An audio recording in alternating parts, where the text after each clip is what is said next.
Hi, welcome to this very special edition of Fables of ESOP. Recently, Qapita announced ESOP Direct joining its family to serve the customers better. And to discuss that, we have Harshu Ghate with us, and Ravi Ravulaparthi. So, through this transaction, we are bringing a thought leader who has served several enterprises for several years with a cutting-edge technology platform, and we hope that the combined efforts will be able to serve our customers better. So to discuss this, I have Harshu and Ravi. So welcome, Harshu, Ravi. Hope you're doing well. Thank you. So Harshu, maybe I want to start with you first. You have been in this sector for decades, right? And you pioneered equity compensation as a concept even before, I think, ESOPs were the norm, right? I think when you started ESOP Direct, I think Infosys had got listed. The Silicon Valley companies were still, mushrooming in a way, right? So, why did you decide to go after ESOP Direct, at that juncture, and were you looking through this becoming a revolution over the period of time? So actually, it happened by chance that we landed up with an assignment for one of our clients. Our pedigree is a chartered accounting firm, so we landed up with an assignment where this company wanted us to do something which was like performance-linked incentives. This was an unlisted company, and the CEO of that company was a professional CEO. He had this idea about giving equity to employees and basically sharing wealth. And so he asked us whether we can do something like this. And this was like late 90s. And we said that we can do it. I mean, we looked at it like any other consulting assignment. As we went deeper into the assignment, we realized that this was a good area to specialize in.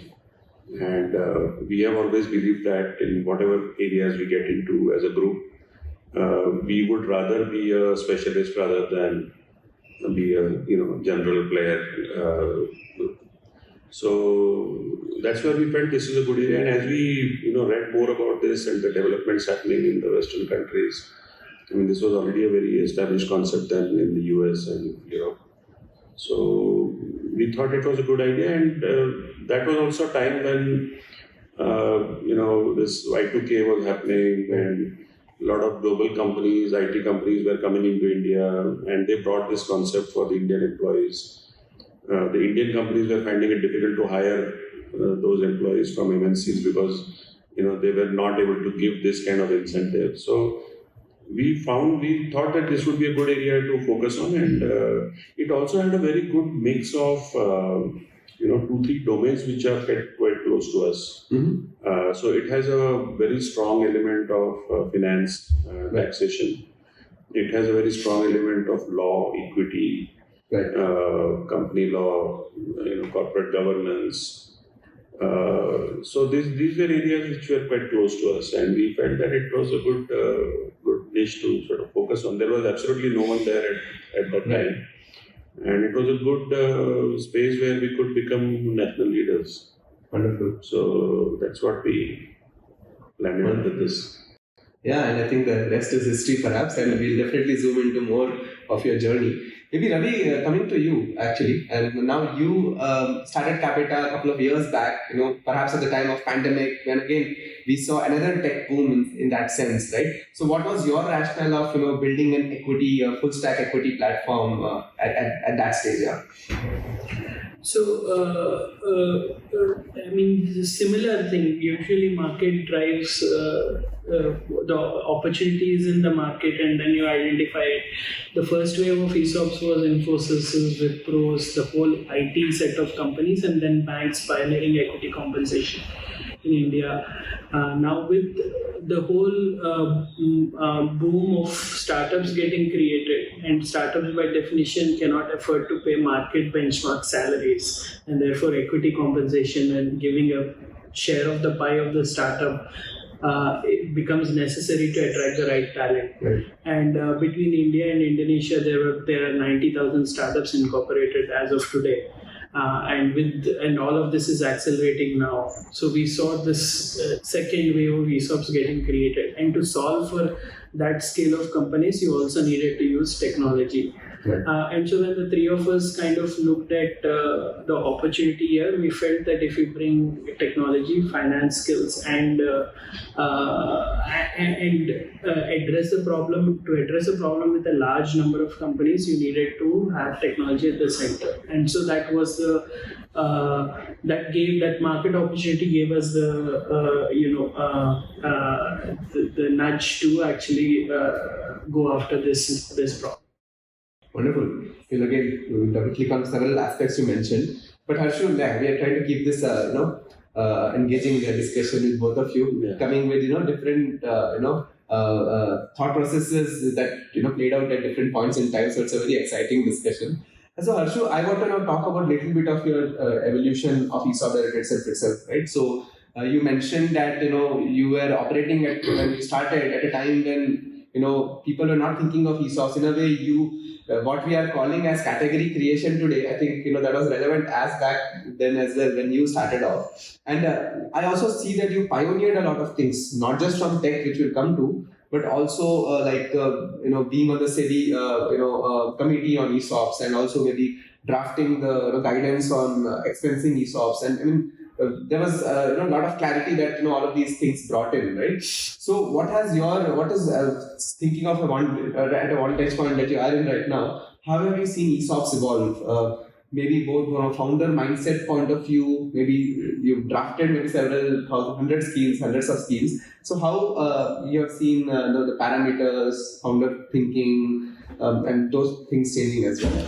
Yeah, I think earlier it was seen more as something which was relevant for only IT sector and IT employees, because companies, the perception was that the talent war is only in the IT space.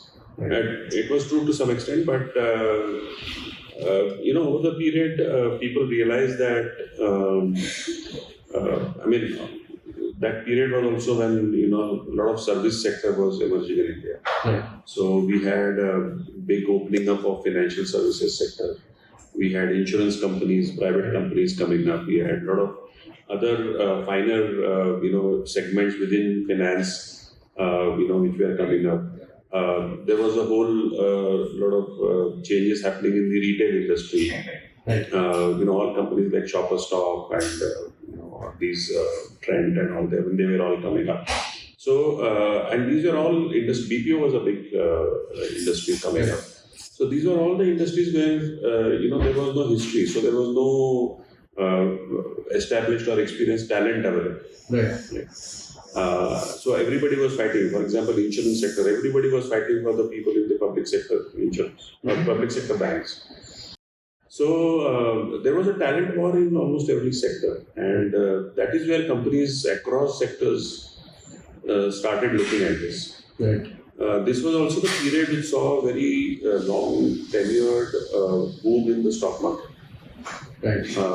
Which again made a lot of sense, and companies who started doing it employees saw benefit in it.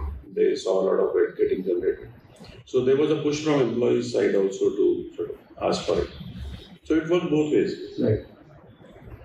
This was also a phase where there were a lot of first generation entrepreneurs who did not have backing, and actually they were a product. Mm-hmm. The reason they decided to go on their own was because they made money out of their own ESOPs, right.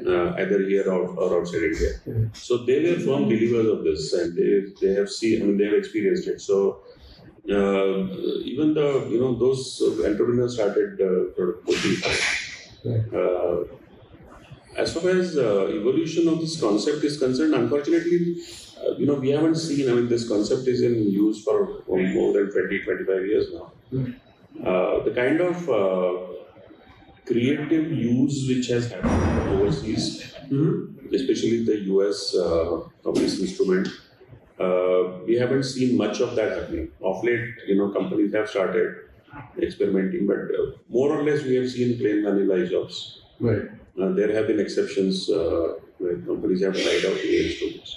But I think that is one thing which I think as Ravi said, I mean, market drives everything. So if there is a push for it, I mean, if companies realize that they are, equity is a scarce resource and they need to use it judiciously, all of that will start pushing companies to sort of get more creative. Right. And, so there are 2-3 stakeholders, right? I mean, one is the issuer, Right. shareholder. So there has been a change in which the way investors have looked at it. Earlier, investors were not very keen on doing it because it meant dilution for them. Right. But when they saw that ultimately it's a smaller portion but of a bigger pie, so it meant they are getting convinced. The other stakeholder is the employee. Right. I mean, there have been a lot of stories about people making a lot of money. People have seen it. Right. So I don't think it needed convincing. Of course, there are phases where stock markets don't do well and suddenly people say this is paper and all of that. But I think over a period of time, people have seen that this makes a lot of sense. So their employees do welcome this. Right. The third stakeholder is the regulator, very important. And regulations have really helped a lot in making this instrument popular. Right. I think in India we have very good, fair, I would say, taxation regime.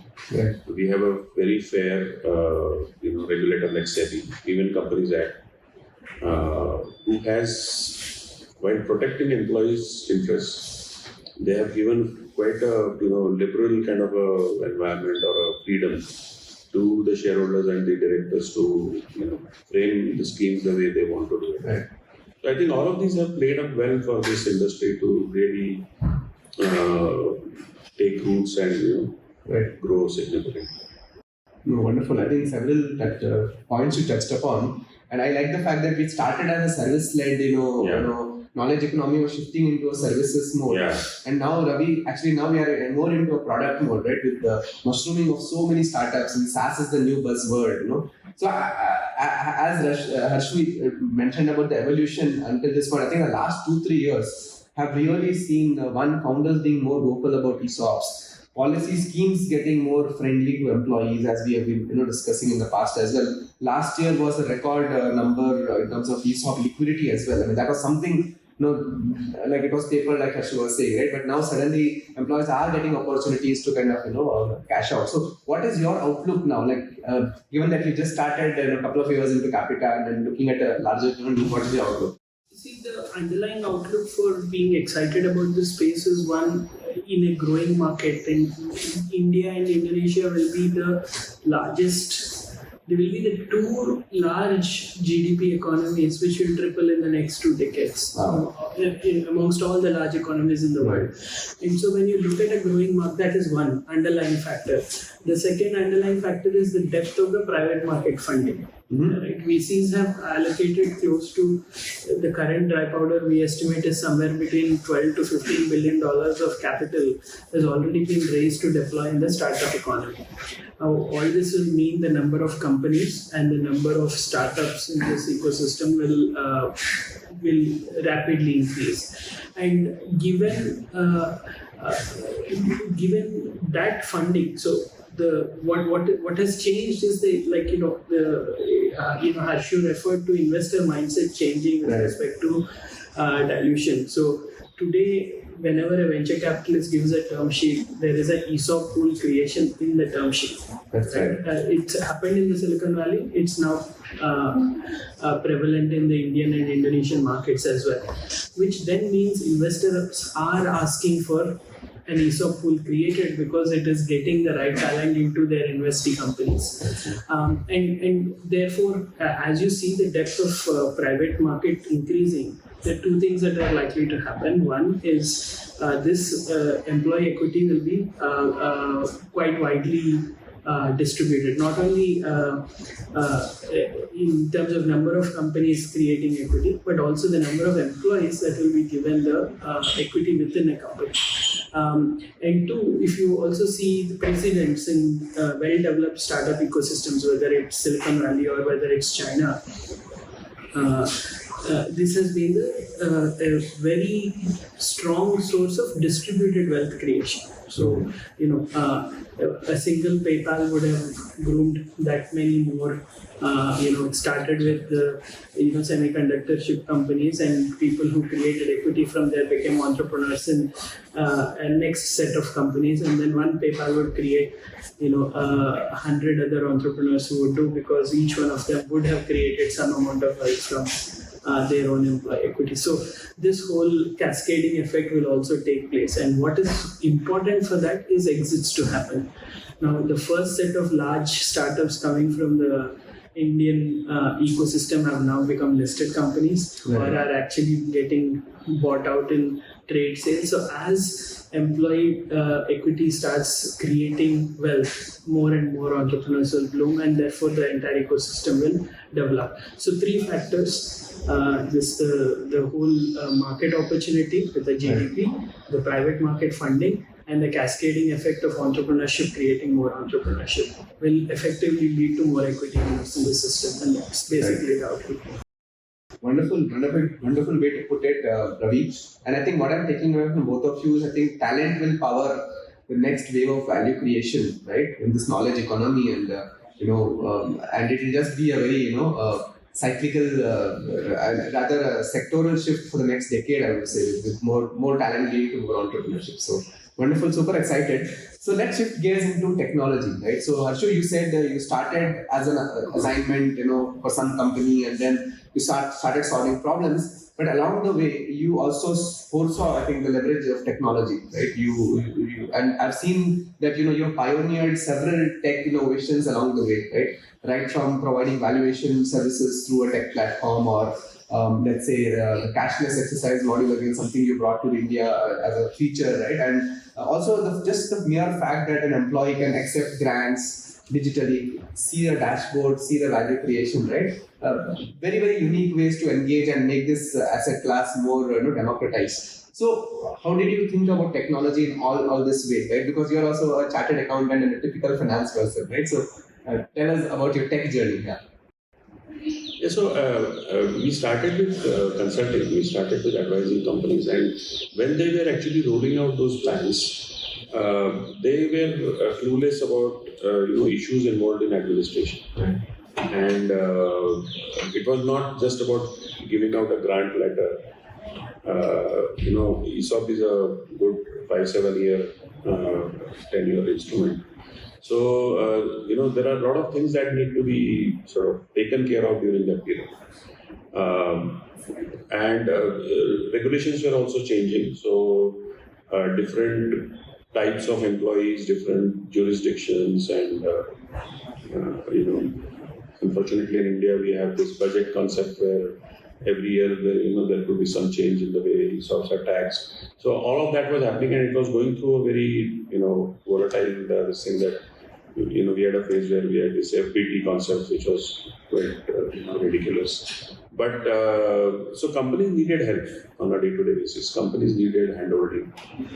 Companies also needed experience about what's happening in other companies, how are they addressing situations, etc. So there was a need for somebody who could say with authority that this is what is right, this is what is help the employees as well as the company. This is what is legally right. This is what companies are doing, and more importantly, how have these issues been handled overseas? Right. Like this was a very established concept in the West. Yes. So how was this addressed, and how regulators there have regulated? In some way, that was like something which would happen in India over a period of time. So preparing companies on getting ready for it. So there was a need to be in day-to-day touch with companies on this. Right. And that's where we thought that, and we were based in Pune, which is not like a super active place for large companies or industries.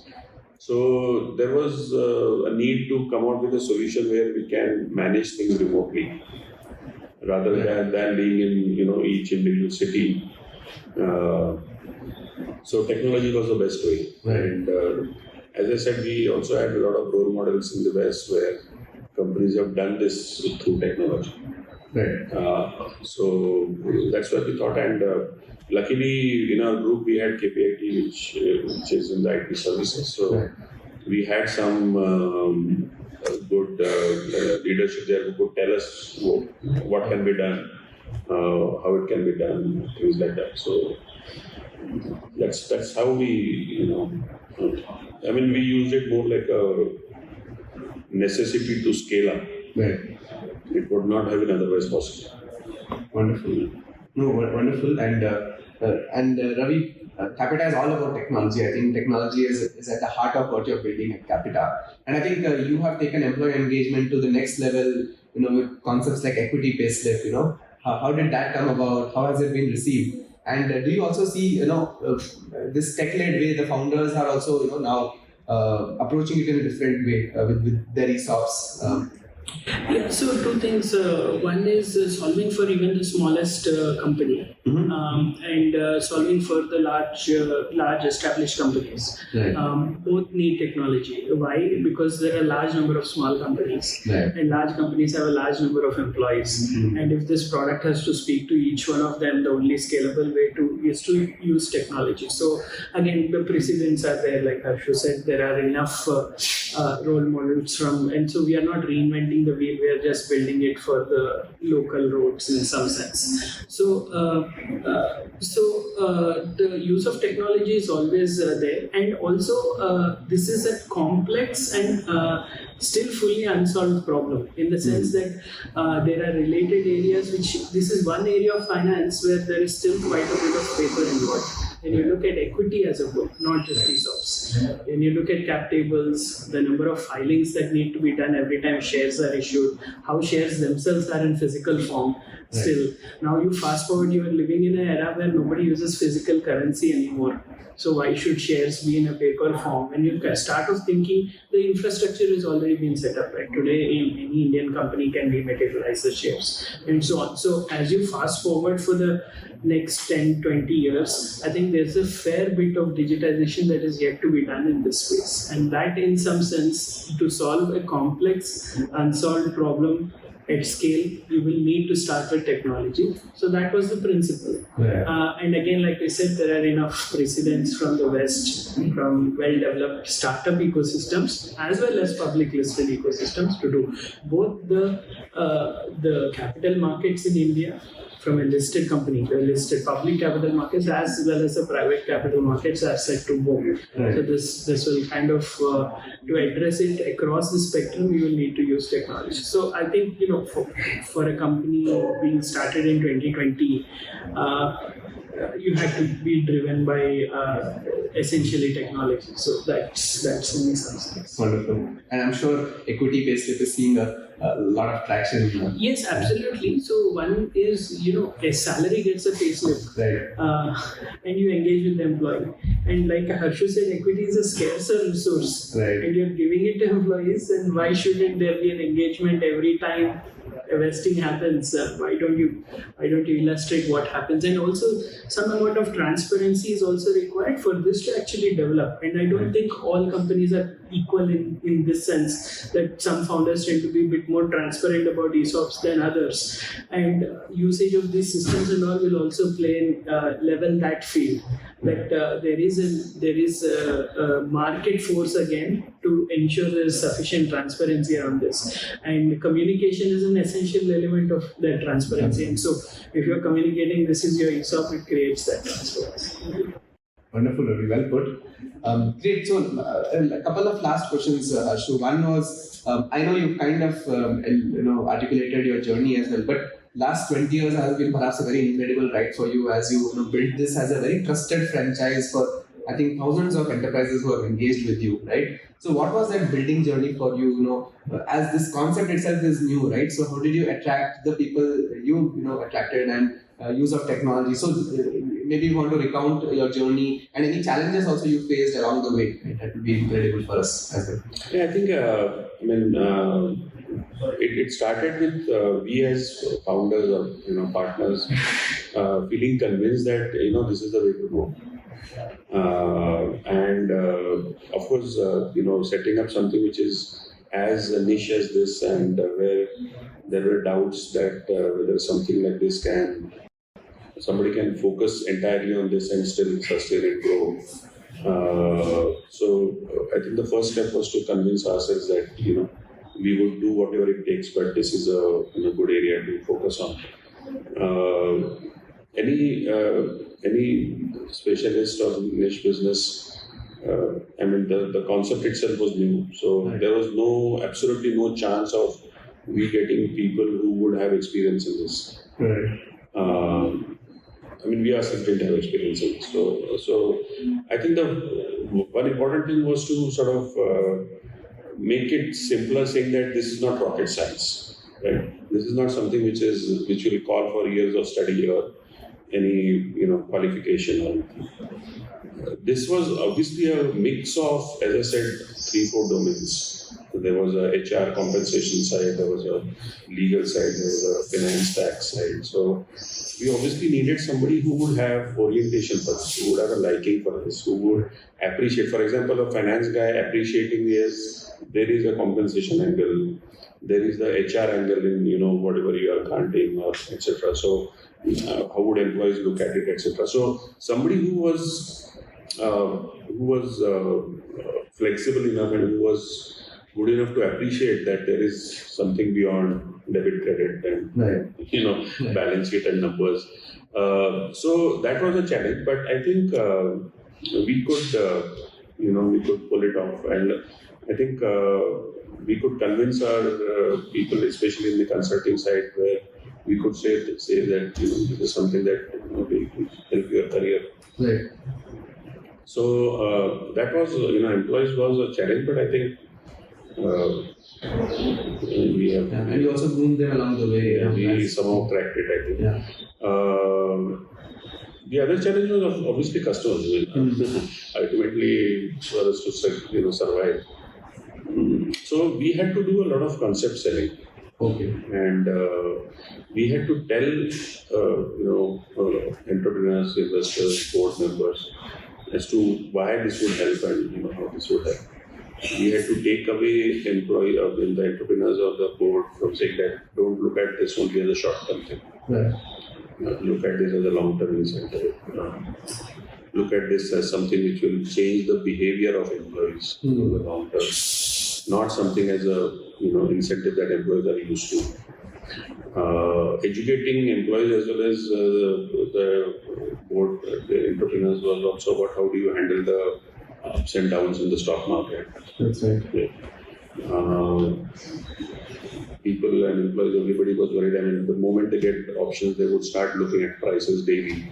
Right? Even on computers, they would open the portals and start. So, telling them that these day-to-day things are not going to impact your life of options. So, there was a lot of education and awareness that had to be created with everyone, all the stakeholders.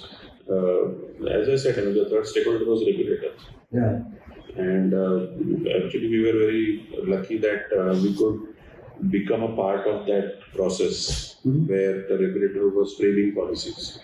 Right. And when they asked what does the industry want, there was nobody who had data. What is the industry doing or what are the pain points of the industry.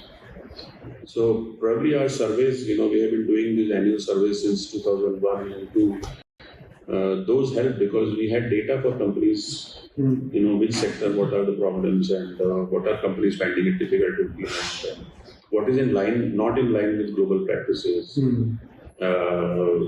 So all of that helped, and that's where I think we could contribute well to the regulations. Expensing accounting was a very big challenge. And there again, the institute was wanting to know how should we do it. Right. There were 2-3 global standards. There was IFRS, there was US GAAP. Right. And the institute did not know which one to take, which side to take, whether we should have our own path. So that's where again our experience helped in terms of. So I think challenges were on both sides, and we knew what it. But that also was an opportunity. Correct. Because there was no one else whom they could go to. Right. And there was also an opportunity for us to build and invest, saying that if we are going to get asked for everything, obviously it is going to pay off sometime. And it also suited our mindset of being. See, it was very important in a niche area. Unless you cover the entire end to end, it's very difficult. And in India, the volumes are not large enough where you could just say that I do only ESOP consulting or only I have a platform which will service and company. So we had to be end to end. It also ensured that we had a ongoing relationship with the customers. The dependency of the customers increased on us. So, going to the whole depth of that topic was very important, and we liked it. It came very naturally to us. So it worked both ways. No, wonderful, Harshu. This is so nice to hear this journey, the challenges, and how you converted those challenges to opportunities. Perhaps it's also a case study of how to engage with regulation and how do you take that long-term view, right? And benefit the ecosystem in a way. And of course, ESOP Direct in a way also benefited from that. Wonderful. Thanks for that, Harshu. And Ravi, I wanted to touch upon something that you are excited. As Harshu was telling, you need to look at it in a holistic way. And one, end game that for a lot of ESOP holders is liquidity, right? And I know you're excited about it, and we launched the Qapita marketplace now, right? So how excited are you? And we also spoke of the numbers, right? So what is liquidity here, and what is Qapita marketplace seeking to do? So in this domain, ESOP, like Harshu mentioned, there had to be concept selling at that stage. So I think ESOP is kind of well established now. I mean, most founders would know some form of equity is required, especially in the startup world, to get the right talent. But we see similar kind of concept selling evangelization required in the overall equity. Why don't you use software to manage your cap table and investors as well? Not just the 10% of the ESOP pool, but the 100% of the ownership itself. And why is that important? Because like I said, in early 2000s, when I first started my banking career, the average time to IPO was 6 years. Today, the average time to IPO is 12 to 14 years, which means that it's likely that most of these ESOPs will continue to remain in the private domain for a long time. Now, if you don't offer liquidity, the purpose with which this whole ESOPs have been created is lost, because 14 years is too long a time for an angel investor or an employee to get liquidity. So the problem that goes with the depth of the private market is also to create liquidity in the private market. Very soon the private market will be as deep or as large, if not deep, as the public markets. And if especially from the number of unicorns that have got created, the amount of capital that has raised. And so if these companies remain private for so long, how do that early angel investor and how does that employee get liquidity? So that will be the next set. We'll start with concept selling now, and then systems will get created, and hopefully liquidity will also get created along the way. And that's how basically is the next complex problem to solve, and that's why the excitement about liquidity solutions and marketplace. Wonderful. Look forward to building that in the next phase of Qapita's journey. Wonderfully put, Ravi. I think we're coming to the end of it, and I can't wait to ask you both how are you feeling about this, joining of hands, coming together to create that world-class franchise as we go forward. So maybe Harshu, Ravi, both of you, maybe Harshu, you first. What is your feeling right now, like with this coming together? What do you see both of the teams kind of jointly doing? No, I'm very excited about this because I think the most important thing here is coming together is actually complementary. Correct. When we were discussing about this, one important thing which really helped in making a decision was there was absolutely no overlap. Right. There is some overlap on technology, but it's more complementary because we are, having a different market segment to address, and it is looking at a different market. So, apart from that, I think it's all complementary. Right. I think the way forward is technology, and the way forward is getting into marketplace and transactions, which was not our forte, which was not our mindset. So this this was a natural progression as far as ESOP Direct is concerned. Right. I think it's going to, this coming together is going to address a lot of needs that our customers have. Not only in terms of technology and the good platform, but also the transaction side of it. That's So I think it's very complementary, and I think one more strength of Qapita is a good strong management team, and I think our employees here are really looking forward to sort of take advantage of all the new ideas. wonderful.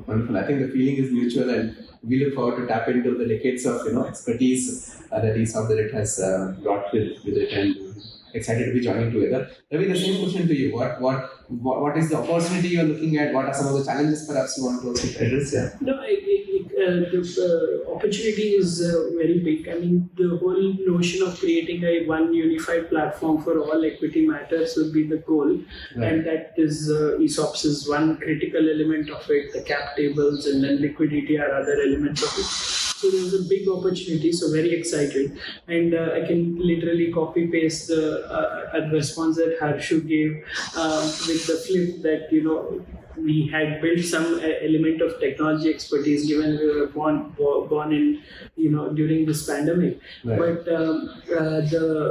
the whole thought leadership and the knowledge factor is required, especially when you're solving for large enterprises and complex problem like the multiple stakeholder thing, multiple laws. So to solve this problem comprehensively, you have to understand taxation related laws, you have to understand labor laws, you have to understand company law, you have to understand securities law as well. Right. So it is comprehensive in some sense, and it has to be built with knowledge sitting alongside technology, and that is the biggest source of excitement about bringing these two teams together. So very excited and looking forward to working together. Wonderful. And on that note, I think Harshu, Ravi, you've been kind enough to give this time to engage and communicate with our stakeholders as to how we are looking at this as a very big opportunity. So that was Harshu and Ravi. Harshu, the MD and co-founder of ESOP Direct, and Ravi, the co-founder and CEO of Qapita, talking about this coming together of ESOP Direct and Qapita to build the equity revolution for the next decade and perhaps longer. So thanks for the time, Harshu and Ravi, and we look forward to building this together. So that's end to the next edition of Fables of ESOP, and we hope to keep engaging you with more of these conversations. Thank you.